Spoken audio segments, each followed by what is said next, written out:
పన్నీరు, మెంతాకు, పచ్చి బఠానీతో కుర్మా చేశాను. నేను ఎలా చేశానో మీరు చూసేయండి. కొంచెం బటర్ వేయండి, సోంపు, దాల్చిన చెక్క ముక్క, 2 యాలకులు, జీడిపప్పులు కూరకు సరిపడా వేసుకోండి, కొన్ని మిరియాలు వేసి కమ్మటి వాసన రావాలి.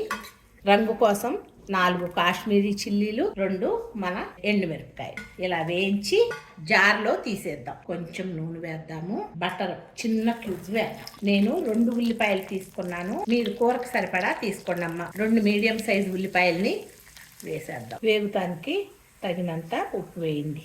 ఒక్కసారి తిప్పేసి లైట్ బ్రౌన్ కలర్ వచ్చే వరకు వేయించండి. ఇంకా చాలు, తీసేద్దాం. జార్ తీసుకొని వేయించిన మసాలా అంతా వేసేయండి. వేయించి పెట్టుకున్న ఉల్లిపాయలను కూడా వేసేయండి. 2 క్యూబ్లు పన్నీర్ ముక్కలను కూడా వేసేద్దాం. నీళ్ళు పోసి మెత్తగా గ్రైండ్ చేసి తీసుకొని వస్తాం. మెంతికూర కాడలు లేకుండా ఇలా గిల్లుకోండి. కొంచెం కూడా కాడ ఉంచొద్దే. సన్నగా ఈ ఆకుని తరిగి పెట్టుకుందాం. 1 గరిటెన్నర నూనె వేద్దాం. కొంచెం బటర్ కూడా వేయండి, టేస్ట్ చాలా బాగుంటుంది. కొంచెం జీలకర్ర, సన్నగా తరిగి పెట్టుకున్న అల్లం, అలాగే వెల్లుల్లిపాయ ముక్కలు కూడా వేసేయండి. ఒకసారి తిప్పేద్దామా.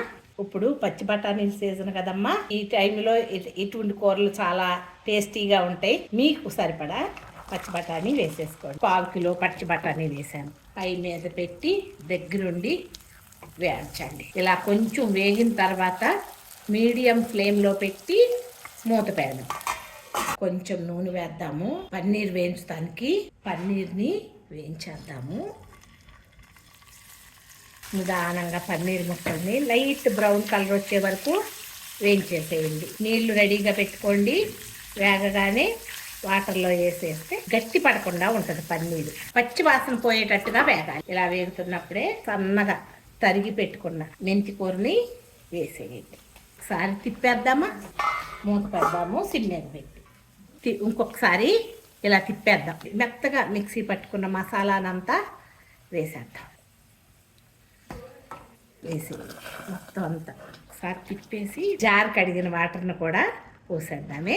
1 నిమిషం హై మీద పెట్టుకొని ఇలా మగ్గుతున్నప్పుడే సిమ్ మీద పెట్టేసుకుందాం. మూత పెట్టేసేయండి. ఇలా ఉడుకుతాను కదా. ఉప్పు కారాలు చూసుకోండి. ఇదే టైంలో 2 పచ్చిమిరపకాయలు కోసి వేద్దాం. కరివేపాకు కూడా వేసేయండి. పన్నీరు ఒకవైపునన్నా కొంచెం ఎక్కువే కాలాలి. వేయించిన పన్నీరుని నీళ్ళల్లో వెంటనే వేసుకోండి. అలా వేస్తేనే పన్నీరు సాఫ్ట్గా ఉంటుంది. పన్నీర్ ముక్కలు వేసేద్దాం. ఇలా తిప్పేసి కొంచెం కొత్తిమీర వేసి, పన్నీర్ వేసిన తర్వాత ఎక్కువసేపు ఉంచకూడదు. 5 మినిట్స్ మీడియం ఫ్లేమ్లో పెట్టి మూత పెట్టండి. ఉప్పు కారాలు చూసుకోండి. ఇలా ఉండంగానే స్టవ్ ఆఫ్ చేసుకోండి. కొంతసేపటికి గట్టి పడిపోద్ది కూర. పూరీల్లోకి, చపాతీల్లోకి, వెజ్ పలావుల్లోకి అద్భుతమైన ఈ కూరని ఒకసారి ట్రై చేయండి. ఈవినింగ్ చపాతీ తింటానమ్మా, ఆ చపాతీకి కూర ఇలా వడ్డించుకున్నాను. ఇలా తింటే కూర అద్భుతంగా ఉంటుంది. ఒకసారి మీరు కూడా ట్రై చేయండి. నచ్చిందా? చపాతీల్లో చాలా టేస్టీగా ఉంటుంది. పూరీల్లో కూడా అద్భుతమైన రుచి. ఒకసారి చేసుకొని చూడండి. వెజ్ రైస్లో కూడా బాగుంటుంది. వెజ్ రైస్లో కూడా బాగుంటుందంట. ఒకసారి చేసుకొని చూసి కామెంట్ చేయండి తల్లి. Thank you.